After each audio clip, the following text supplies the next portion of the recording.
ये कहानी एक गरीब दर्जन की है जो अपनी मेहनत से अपने परिवार का पेट पाल रही थी।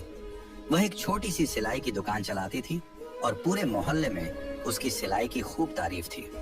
उसकी सिलाई इतनी बेहतरीन थी कि गांव की सबसे अमीर जमींदार की बेगम भी अपने कपड़े उसी से सिलवाती थी। एक दिन उसने देखा कि उसकी बनाई हुई सिलाई किए हुए कपड़े तैयार थे, लेकिन जमींदार की बेगम ने उन्हें लेने के लिए किसी को नहीं भेजा। घर में उसके अब्बा की तबीयत बहुत कपड़े लेकर खुद हवेली पहुंच गई। वहां जाकर उसने देखा कि बेगम साहिबा अभी तक नहीं आई थी। वह 1 घंटे तक इंतजार करती रही। फिर आखिरकार बेगम साहिबा सीढ़ियों से नीचे उतरती नजर आई। बेगम साहिबा ने सुर्ख लाल साड़ी पहन रखी थी, भारी भरकम गुलूबंद गले में झूल रहा था और वह नाज नखरों से चलती हुई आ रही थी। उन्होंने तिरछी निगाहों से देखा और तंज भरे लहजे में बोली, इस बार बहुत देर कर दी तुमने साड़ियां सिलने में। दर्जन घबराई, तुरंत सफाई दी। बेगम साहिबा, मैंने तो 2 दिन पहले ही सिलाई पूरी कर ली थी। सोचा कि आपकी नौकरानी आकर ले जाएगी, लेकिन जब वह नहीं आई तो मैं खुद ही ले आई।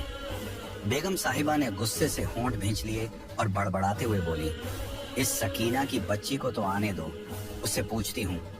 फिर वह एक एक करके कपड़े खोलकर देखने लगी।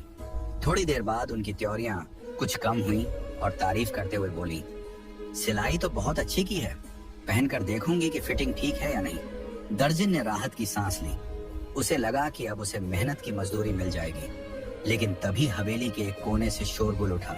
ऐसा लग रहा था जैसे कोई बड़ा हंगामा हो गया हो। सारे मुलाजिम उस ओर दौड़ पड़े। किसी के हाथ में मोटा डंडा था तो किसी के हाथ में लाठी। बेगम साहिबा भी बेचैनी से उठ खड़ी हुई और चौकीदार को बुलाकर पूछा, क्या हुआ? चौकीदार घबराई आवाज में बोला, बेगम साहिबा, अभी अभी माली ने लॉन में बहुत बड़ा इच्छाधारी नाग देखा है। वह एक दरख्त से लिपटा हुआ बैठा था। शुक्र है कि माली ने देख लिया, जल्दी ही उसे पकड़ लेंगे। इतना सुनते ही हवेली के सारे लोग इकट्ठा हो गए। दर्जन भी घबरा गई, लेकिन उसे अपनी मजदूरी की फिक्र थी। वह कांपती आवाज में बोली, बेगम साहिबा, पैसे दे दीजिए, मुझे जाना है। बेगम साहिबा ने एक नजर उस पर डाली और लापरवाही से बोली, हाँ, मैं सकीना के हाथ पैसे भिजवा दूंगी। और भी कपड़े सिलवाने हैं तुमसे। दर्जन की उम्मीदें टूट गईं। वह मायूस होकर हवेली से निकली और पड़ोस की खाला रुकैया से उधार मांगने चली गई। लेकिन खाला ने उसे तिरस्कार भरी नजरों से देखा और गुस्से से बोली, हम कोई बैंक नहीं हैं जो हर बार तुम्हें उधार दें। लेकिन उनकी बड़ी बेटी नगीना बाजी मेहरबान थी। उन्होंने दर्जन को पैसे दे दिए। दर्जन ने तशकुर भरी नजरों से उन्हें देखा और जल्द वापस करने का वादा किया।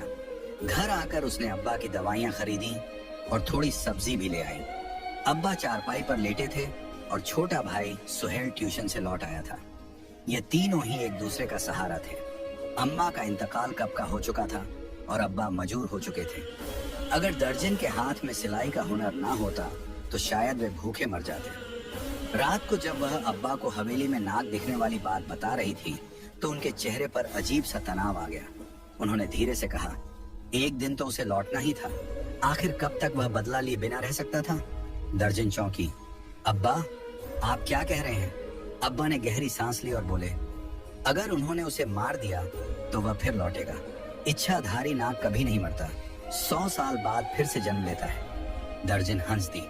अब्बा, आप भी ना, ये सब बस किस्से कहानियां हैं। मगर अब्बा के चेहरे की गंभीरता उसे उलझन में डाल रही थी। शाम ढलते ही मौसम अचानक बिगड़ गया। तेज आंधी और लाल मिट्टी के गुब्बार से घर की कच्ची दीवारें कांप उठी। नफीसा को डर लगने लगा। उसने फौरन सुहेल को अंदर बुलाया और अब्बा की चारपाई कमरे में बिछा दी। रात काफी बढ़ चुकी थी जब अचानक दरवाजे पर जोर की दस्तक हुई। नफीसा चौंक उठी। इतनी रात को कौन आ सकता था? अंदर से ही आवाज लगाई, कौन है? बाहर से भारी आवाज आई, मुसाफिर हूँ, झकमी हालत में हूँ, एक रात की पनाह चाहिए। नफीसा जानती थी कि उनका घर मुसाफिरों के लिए रास्ता था, मगर इतनी रात को किसी अजनबी को अंदर बुलाना ठीक होगा? मगर जब उसने दरवाजा खोला तो सामने खड़े नौजवान को देखकर उसकी सांसें थम गईं। गहरी हरी आंखें, गोरी चिट्टी रंगत और एक शहजादे जैसी शख्सियत। लेकिन उसका हाल बुरा था। जिस्म पर जगह जगह गहरे जख्म थे, कपड़े खून में सने हुए थे। नफीसा घबराकर बोली, आपको इतनी चोट कैसे लगी? वह बोला, लोगों ने मारा है, कोई हिस्सा नहीं छोड़ा, लेकिन मैं भी उन्हें नहीं छोड़ूंगा। उसकी आवाज में अजीब सी दहशत थी। नफीसा ने दरवाजा खोलकर उसे अंदर आने दिया। वह पिलर के पास बैठ गया। नफीसा सोच रही थी कि अब्बा को जगा दे, मगर फिर ख्याल आया कि उनकी तबीयत खराब है। क्या आपके पास कोई कपड़ा होगा? उसने पूछा। नफीसा के पास सिर्फ नए कपड़े थे, मगर उसे अपना पुराना दुपट्टा याद आ गया। उसने वो दुपट्टा निकाल कर उसे दे दिया। उसके हाथ जख्मी थे, इसलिए नफीसा खुद उसकी मरहम पट्टी करने लगी। उसका दिल जोर जोर से धड़क रहा था। इतनी करीबी से उसने पहले कभी किसी गैर मर्द को नहीं देखा था।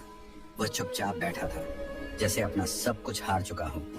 नफीसा ने उससे खाने का पूछा तो वह बोला, अगर थोड़ा खाना मिल जाए तो बड़ी मेहरबानी होगी। नफीसा ने जल्दी से रात का बचा हुआ खाना लाकर दे दिया। उसे देखकर वह सोचने लगी कि इतना खूबसूरत आदमी गांव में किसके घर आया होगा। उसकी आंखें किसी आम इंसान की नहीं लग रही थी। वह बोला, आपको मेरी वजह से आधी रात को तकलीफ हुई, इसके लिए माफी चाहता हूँ, मगर क्या करूँ, बड़ी मुश्किल से जान बचाकर यहाँ भागा हूँ, वरना वह लोग मुझे मार डालते। नफीसा परेशान हो गई। आपके दुश्मन इसी गांव के हैं? उसने सिर हिलाया। मैं ज्यादा कुछ नहीं बता सकता, मगर आप मुझ पर एक एहसान कर सकती हैं। जब तक मेरे जख्म ठीक न हो जाएं, मुझे इस घर में रहने दें और किसी को मेरे बारे में मत बताइएगा। नफीसा ने बिना सोचे कहा, आप जितने दिन चाहें यहाँ रह सकते हैं, हमारे घर में कोई आता जाता नहीं। वह तशना निगाहों से उसे देखता रहा, फिर जमीन पर लेट गया। शायद थकान हद से ज्यादा थी। नफीसा भी उसकी तरफ देखते देखते सो गई। सुबह जब उसकी आंख खुली तो वह घबरा गई। घर में उस अजनबी का नामो निशान तक नहीं था। उसने तो कहा था कि वह 3 दिन रहेगा, फिर अचानक कहाँ चला गया? यही सोचते हुए वह अब्बा और सुहेल के लिए नाश्ता तैयार करने लगी, लेकिन उसका दिल बेचैन था। जब उसके अब्बा ने अचानक उसे आवाज दी, उसने चाय का प्याला रखा और उनके पास चली गई। अब्बा के चेहरे पर हैरानी थी। ये सहन में अजीबोगरीब निशान कैसे हैं? अब्बा ने गंभीर लहजे में कहा। नफीसा ने उनकी निगाहों की सीध में देखा तो सच में फर्श पर अजीब से निशान थे। उसने अनजान बनते हुए कहा, अब्बा न जाने किस चीज के हैं, आप ही बताइए, आप ज्यादा तजुर्बेकार हैं। अब्बा ने गहरी सांस ली और बोले, ऐसे निशान तो खेतों में दिखते थे, जहाँ नागों का बसेरा होता था। लगता है यहाँ से कोई नाग रंग कर गया है। अब्बा की बात सुनकर नफीसा के चेहरे का रंग उड़ गया, लेकिन अगले ही पल वह हंसने लगी। अब्बा, नाग हवेली में था, यहाँ नहीं। आप मुझे डराने की कोशिश कर रहे हैं। अब्बा ने संजीदगी से कहा, डरा नहीं रहा बेटा, मैंने अपनी जिंदगी में बहुत कुछ देखा है। ये निशान मुझे नागों के ही लगते हैं। नफीसा ने उनकी बात को हल्के में लिया, लेकिन उसके मन में कुछ सवाल उठने लगे। वह मन ही मन किसी और के बारे में सोच रही थी। आखिर वह कौन था? कहाँ चला गया? काश वह दोबारा लौट आए ताकि वह उसका नाम पूछ सके। इस बेचैनी के बीच उसने पड़ोस की खाला के बेटे की शादी के लिए कपड़े सिलने शुरू कर दिए। थोड़ी देर बाद खाला अपने कपड़े लेने आई। उन्होंने नफीसा को ध्यान से देखा और कहने लगी, तुझे तो सारी जिंदगी कमवारा ही रहना पड़ेगा। नफीसा हैरानी से उनकी तरफ देखने लगी। खाला ने ठंडी सांस भरी। देख, एक तरफ तेरा बाप मजदूर है, घर में खाने को कुछ नहीं। तेरा छोटा भाई अभी बच्चा है, ऐसे में तेरी शादी कैसे होगी? नफीसा ने धीमे स्वर में जवाब दिया, खाला, मुझे शादी की कोई जल्दी नहीं। मैं अपने अब्बा और भाई की जिम्मेदारी उठा लूं, यही मेरे लिए काफी है। खाला ने उसके सिर पर हाथ रखा। अल्लाह तुझे हिम्मत दे बेटी, लेकिन तुझे देखकर रहम आता है। नफीसा ने उनकी बातों पर कोई जवाब देना जरूरी नहीं समझा। उसे इस तरह की बातें सुनने की आदत हो गई थी। शाम को सुहेल ट्यूशन से लौटा और कहने लगा, बाजी ट्यूशन वाली फीस मांग रही थी। नफीसा ने उसकी तरफ देखा और सिर हिलाकर कहा, 1-2 दिन में मिल जाएगी। उसे मालिक पर गुस्सा आ रहा था, जिसने अभी तक नौकरानी के हाथ पैसे नहीं भिजवाए थे। शायद उसे फिर से जाना पड़ेगा। रात के वक्त जब वह कपड़े सिलाई कर रही थी, तभी उसके पीछे से एक धीमी मगर जानी पहचानी आवाज आई, कैसी हो तुम? वह चौंक गई। उसने गर्दन घुमाई और देखते ही उसके होश उड़ गए। वही नौजवान उसके सामने बैठा था। नफीसा घबराई हुई बोली, तुम अंदर कैसे आए? उसने दरवाजे की तरफ इशारा कर दिया। दरवाजा खुला रह गया था। नफीसा के पैरों तले जमीन खिसक गई। उसने तो सुहेल को ताकीद की थी कि दरवाजा अच्छी तरह बंद कर दे। घबराते हुए उसने जल्दी से दरवाजा बंद कर दिया। तुमने कहा था कि 3 दिन तक यहीं रहोगे, फिर कहाँ चले गए थे? नफीसा ने पूछा। नौजवान हल्का सा मुस्कुराया। तो तुम मेरा इंतजार कर रही थी? नफीसा को उसकी बात पर शर्मिंदगी महसूस हुई। शायद उसने उसकी बेचैनी को भांप लिया था। फिर उसने धीमे लहजे में कहा, मैं तुम्हारी भलाई के लिए ही चला गया था। अगर इस घर में किसी ने मुझे देख लिया तो मुश्किल खड़ी हो जाएगी। नफीसा उसे देखते हुए बोली, क्या तुम्हें कुछ खाने के लिए चाहिए? नौजवान ने हाँ में सिर हिलाया। अगर थोड़ा सा दूध मिल जाए तो। नफीसा ने बिना कुछ कहे अब्बा के लिए रखा हुआ दूध लाकर उसे दे दिया। उसने देखा कि वह दूध इस तरह पी रहा था जैसे उसे इसकी सख्त जरूरत थी। दूध खत्म करके उसने खाली प्याला लौटाते हुए कहा, तुम बहुत मेहरबान लड़की हो। नफीसा उसकी बात सुनकर चुप रही, मगर मन में बहुत कुछ चल रहा था। वो उससे पूछने लगी, तुम्हारे दुश्मन कौन हैं? मुझे बताओ, मैं तुम्हारी मदद कर सकती हूँ। नौजवान ने नफीसा की बात को टालते हुए कहा, नहीं, मुझे अपना बदला खुद लेना है, बस थोड़ा वक्त चाहिए। नफीसा उससे बातें करने में इतनी मसरूफ थी कि उसे अब्बा की आवाज सुनाई ही नहीं दी। मरियम, मरियम बेटी, इधर आओ। अब्बा की आवाज आई। नफीसा घबरा कर उठी और अंदर चली गई। अब्बा कहने लगे, बेटा, इतनी देर से देख रहा हूँ, बाहर बैठकर किससे बातें कर रही हो? तुम्हारी आवाज तो साफ सुनाई दे रही थी। नफीसा का दिल जोरों से धड़कने लगा। उसने सहन में झांका, लेकिन वहां कोई नहीं था। वह कहीं चला गया था। जल्दी से खुद को संभालते हुए उसने कहा, अब्बा, किसी से नहीं, आपको वहम हुआ होगा। अब्बा बेचैनी से बोले, नहीं, मैंने देखा, ऐसा लग रहा था जैसे कोई तुम्हारे सामने बैठा है। नफीसा ने बड़ी मुश्किल से उन्हें समझाया कि उन्हें कोई वहम हुआ है। जब अब्बा सो गए तो वह फिर सहन में आई, मगर वहां कोई नहीं था। उसे दुख हुआ कि वह बिना बताए चला गया। सुबह जब नफीसा नाश्ता बना रही थी, तभी अब्बा की चिल्लाने की आवाज आई, मरियम, इधर आओ बेटी, ये देखो, आज फिर वैसे ही निशान हैं। नफीसा बाहर आई तो देखा कि वही अजीबोगरीब निशान सहन में फैले हुए थे। अब्बा घबराते हुए बोले, मरियम, तुमने कहा था कि हवेली में नाग दिखा था, मगर अब तो ऐसा लगता है कि वह जिंदा है और हमारे गांव में घूम रहा है। अब्बा की आंखों में डर था, मगर नफीसा के चेहरे पर बस खामोशी थी।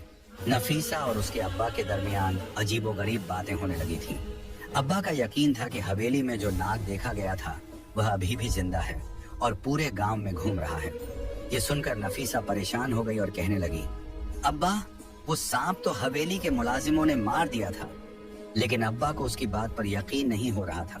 उसी दिन नफीसा ने अब्बा से कहा, मालकिन ने अभी तक मेरी सिलाई के पैसे नहीं भिजवाए हैं। मुझे नगीना बाजी के पैसे वापस करने हैं, तो मैं हवेली जा रही हूँ।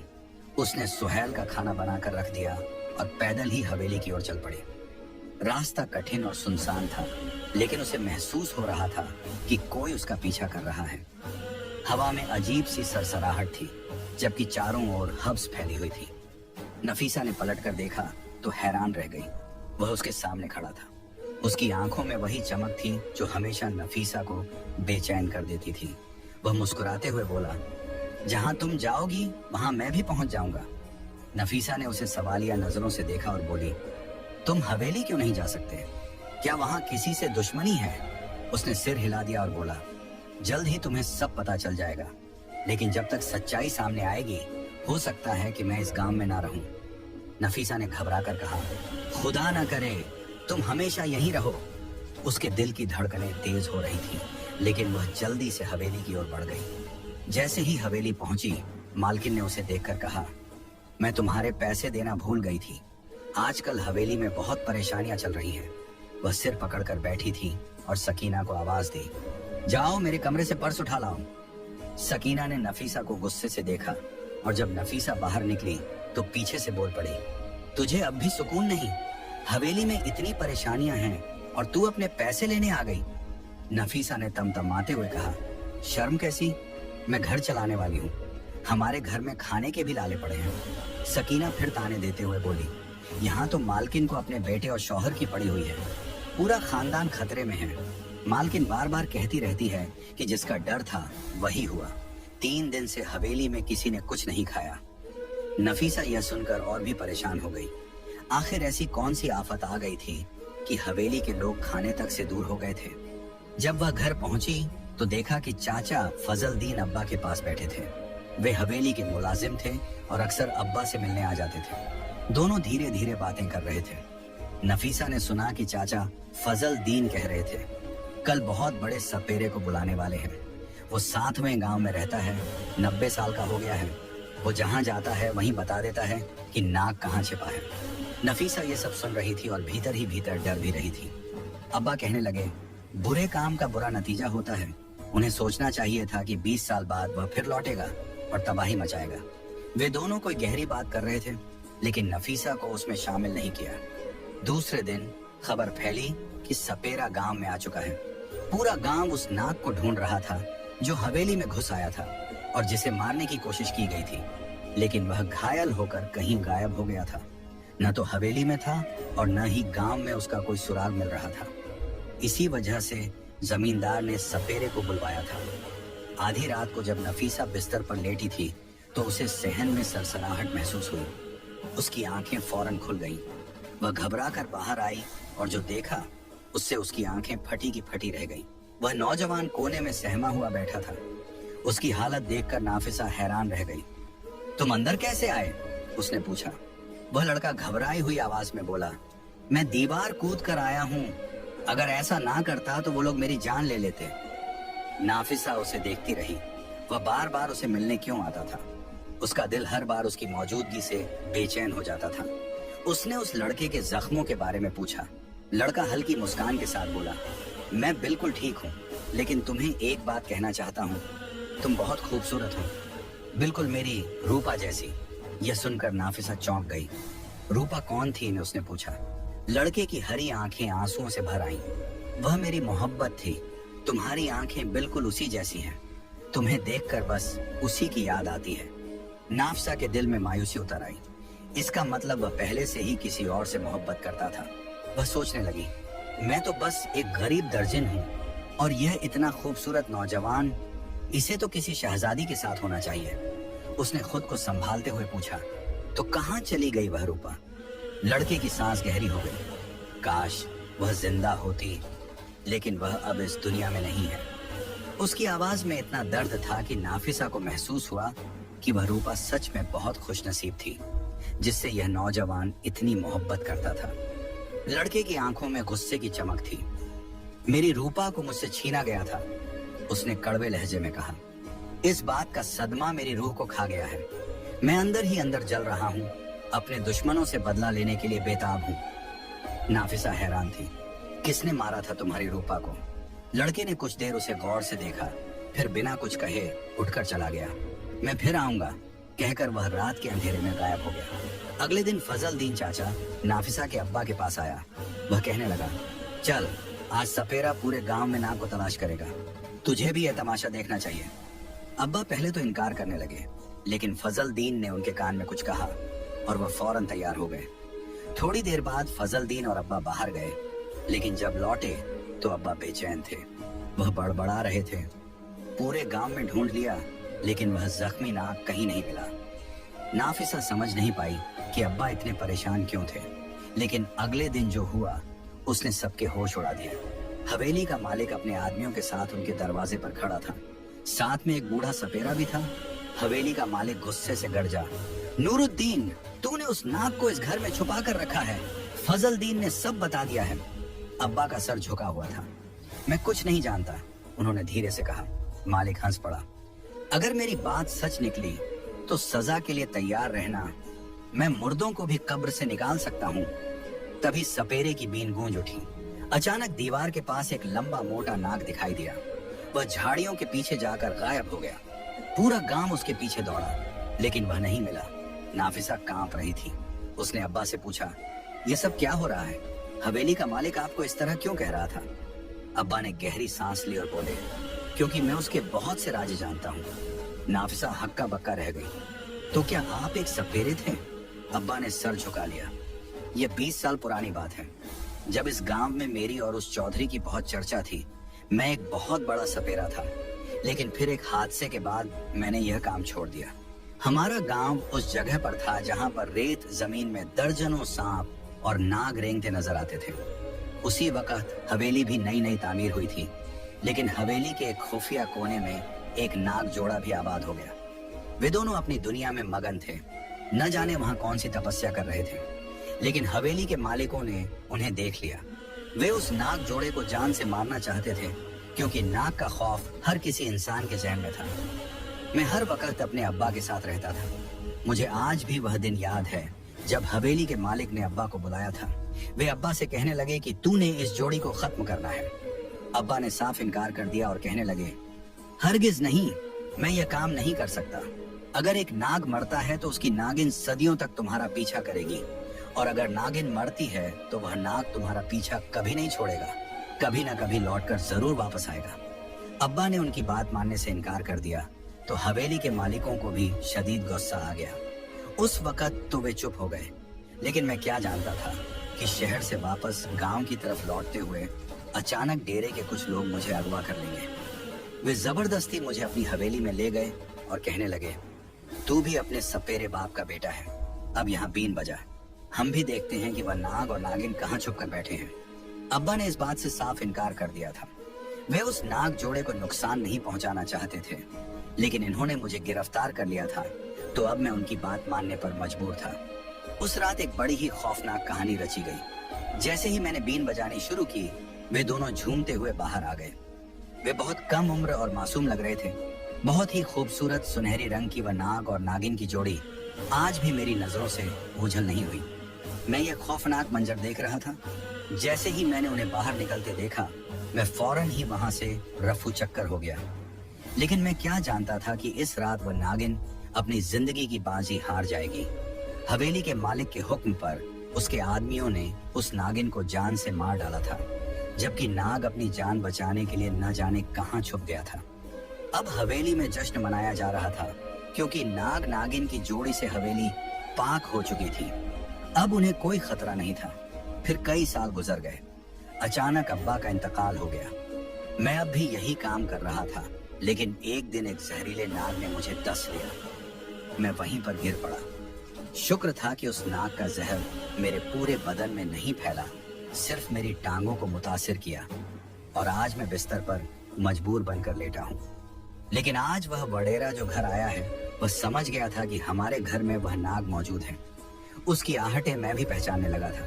जब भी तुम मुझसे पूछती कि अब्बा जमीन पर ये निशान कैसे हैं, या जब मैं तुझसे पूछता कि ये निशान कहाँ से आए, तो तू इस बात से इनकार कर देती। तू जानती ही नहीं थी कि ये निशान कैसे हैं, लेकिन मैं उसकी आहटें और उसके निशान अच्छी तरह पहचानने लगा था। वह नाग हमारे ही घर में था। फिर मैंने उसकी जान बचाने की कोशिश की, और इस कोशिश में किसी को भी यह बात नहीं बताई। मैं उसे 2-3 दफा दीवार पर रेंगते देख चुका था, लेकिन आज वह यहाँ से भाग गया है। न जाने अब वह मेरा क्या हाल करेगा। मुझे डर है कि कहीं लोग उसे भी न मार डालें, लेकिन वह पहले से बहुत ज्यादा ताकतवर होकर आया है। हो सकता है कि अपनी ताकत से इस गांव में तबाही मचा दे। जब अब्बा ने मुझे यह कहानी सुनाई, तो अचानक उस डेरे के आदमी आए और अब्बा से गुस्से में कहने लगे, एक बार फिर से वह बच निकलने में कामयाब हो गया, लेकिन हम इसे तलाश करके ही रहेंगे। तू पहले की तरह उस नाग जोड़ी की जान बचाना चाहता है। तू ही असल में हमारा दुश्मन है, तभी तो तूने उस नाग को अपने घर में छुपा लिया था। अब्बा ने उनकी बात का जवाब देना भी मुनासिब ना समझा। वे फूंकते हुए खुद ही धमकी देते हुए वहां से चले गए।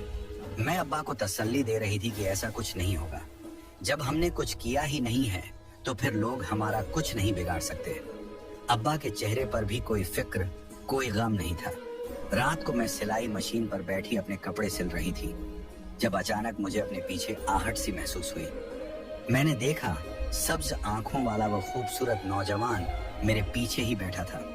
तुम यहाँ क्या कर रहे हो? मैं हैरान होकर उससे कहने लगी। वह कहने लगा, मैं तुमसे आखिरी बार मिलने आया हूँ। यह सुनकर मेरी आंखों में आंसू आ गए। मैं उसे कहने लगी, क्या तुम यह गांव छोड़कर जा रहे हो? उसने कहा, हाँ, मैं यह गांव छोड़कर जा रहा हूँ, क्योंकि मेरा इंतकाम पूरा हो गया है। सुबह तक उस हवेली में हंगामा मचा होगा, लेकिन क्या तुम यह जानना नहीं चाहोगी कि मैं कौन हूँ और तुम्हारे सामने बार बार क्यों आता रहा? उसकी बात सुनकर मेरा दिल धड़कने लगा। मैं उसे कहना चाहती थी कि यह मेरे दिल की आवाज थी। वह बार बार मेरे सामने आ रहा था, क्योंकि सच में ही मैं उसे दिल ही दिल में मोहब्बत करने लगी थी। फिर उसने मुझे गौर से देखा और कहने लगा, तुम अपने अब्बा से पूछ लेना मेरे बारे में कि मैं कौन हूँ। वे मुझे ना सिर्फ जानते हैं बल्कि पहचानते भी हैं। अचानक उसकी सब्ज आंखें चमकने लगी। इसके धोखे में मत आओ बेटी, ये इंसान नहीं बल्कि एक इच्छाधारी नाग है। अचानक मेरे पीछे अब्बा की आवाज सुनाई दी। मैं खौफजदा होकर पलटी तो अब्बा मेरे पीछे ही खड़े थे। तभी मैं उसकी सब्ज चमकती आंखों को देखकर हैरान रह गई। उसकी आंखें रंग बदल रही थी, लेकिन वह अब्बा को मोहब्बत भरी नजरों से देख रहा था। तभी वह अब्बा के सामने जाकर खड़ा हुआ और कहने लगा, नूरदीन, तूने पहले भी मेरी जान बचाने की कोशिश की थी और आज भी तूने मेरी जान बचाई। इसके लिए मैं तेरा शुक्रगुजार हूँ। लेकिन तू मेरी नागिन को ना बचा सका। तेरी वजह से वह मर गई, लेकिन यह बाद में मुझे पता चला कि तूने उसे बचाने की कोशिश की थी। मुझे अफसोस है कि मैंने अपना जहर तेरे जिस्म में छोड़ दिया था, लेकिन तू बच गया। ये तेरी खुशनसीबी थी। अब मैं जा रहा हूँ। तेरी ये बेटी बहुत ही अच्छी है। मैं चाहता हूँ कि इसकी किस्मत भी इसी के जैसी खूबसूरत हो। मैंने तुम्हारे साथ जो किया उसका अज्र तो मैं नहीं दे सकता, लेकिन जाते जाते तुम्हारे घर में एक चीज छोड़कर जा रहा हूँ जो तुम्हारे लिए और तुम्हारी बेटी के लिए बेहतरीन साबित होगी। यह कहते ही उसने एक आखिरी नजर मुंह पर डाली और अचानक ही नाग बनकर उस घर से इस तरह रेंगता हुआ चला गया जैसे वह कभी आया ही नहीं था। मैं वहीं सन्न खड़ी थी। मुझे अभी तक यकीन नहीं आ रहा था कि मेरे सामने आने वाला वह खूबसूरत नौजवान जो हमारे ही घर में हर वक्त मौजूद रहता था, एक इच्छाधारी नाग था। मैं अभी तक सदमे की कैफियत में खड़ी थी। अब्बा ने ही मुझे कंधे से हिलाकर अपनी तरफ मुतवज्जा किया और कहने लगे, इसने अपना बदला ले लिया है। अब ना जाने सुबह कैसी कयामत आने वाली है। अब यह तो सुबह ही पता चलेगा। पूरी रात हम दोनों बाप बेटी बेचैनी से जागते रहे, लेकिन सुबह जो खबर मिली उसे सुनकर हमारे होश उड़ गए थे। हवेली का मालिक मर गया था। उसे किसी जहरीले नाग ने डस लिया था। ये खबर सबके लिए बहुत बड़ी थी। फिर उस दिन अब्बा कहने लगे, हम ये गांव छोड़कर चलते हैं, इससे पहले कि लोग इल्जाम हमारी तरफ लगाएं। अब्बा परेशान थे। मैं जल्दी जल्दी घर का सारा सामान समेटने लगी, लेकिन अचानक मेरी नजर एक चमकती हुई खूबसूरत चीज पर पड़ी। मैंने जैसे ही उसे उठाकर देखा, अब्बा उसे पहचान गए। यह हीरा है जो नाग हमारे लिए छोड़कर गया है। मुझे यकीन नहीं हुआ। अब्बा ने उसे संभालकर अपनी हथेली पर रखा और फिर उसे एक सफेद कपड़े में लपेट लिया। हमने यह गांव छोड़ दिया। शहर में आकर हमने अपनी नई जिंदगी का आगाज किया। उस नाग के दिए हुए हीरे ने हमारी जिंदगी ही बदल दी। उसकी कीमत करोड़ों में थी। अब्बा का इलाज हो गया। सुहेल अच्छे स्कूल में तालीम हासिल करने लगा, जबकि मैंने अपना बहुत बड़ा बुटीक खोल लिया। अब वह शहर का मशहूर और मारूफ बुटीक मेरे नाम पर था। कोई यह नहीं कह सकता था कि यह लड़की कभी एक गरीब दर्जन थी जो चंद पैसों के लिए मारी मारी फिरती थी। अब्बा मुझसे कहते, अब तू भी शादी कर ले, अपनी जिंदगी का नया आगाज कर। लेकिन मैं अब्बा को कैसे कहती कि उस हरी आंखों वाले नाग ने मेरा दिल अपने कब्जे में कर लिया था। भले ही वह एक नाग था, लेकिन वह मेरी जिंदगी में आने वाला पहला शख्स था